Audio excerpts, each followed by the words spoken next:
अरे ज्या घरात शॉपिंगला नेल्यावर घरात सुख नांदत असेल, बायको सुखी नांदत असेल, ते विकत आणलेलं सुख आहे. पिकनिकला नेल्याशिवाय बायको घरात नीट राहत नाही, विकत आणलेलं सुख आहे. चित्रपटाला नेल्याशिवाय बायको घरात नीट राहत नाही, विकत आणलेलं सुख आहे. तर राजवेळ्यात नवऱ्याला रडवते ती कैकेयी आहे, आणि भर वनवासात नवऱ्याला हसवते ती सीता आहे. माई आहे, जानकी मैया आहे. एकीनं राजवेळ्यात नवरा रडवला आणि एकीनं वनात नवरा हसवला.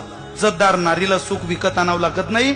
नवऱ्याचा पडलेला चेहरा पाहला की ती म्हणते, मालक का चेहरा पडला? अगं पंढरपूरला जायचंय मुक्ताबाईच्या पालखी सोहळ्यात, अनाईन पेरणीचे दिवस आले.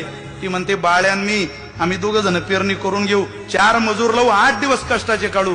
पण तुमची जर मुक्ताबाई बरोबर चालण्याची इच्छा असेल तर तुम्ही घरी राहू नका, पांडुरंगाकडे जा. मालक 2-4 दिवस कष्टाचे जातील, पण अख्खं वर्ष त्याच पांडुरंगाच्या कृपेनं सुखी जाणार आहे. हिला सुखाला जन्म देणारी स्त्री म्हणतात.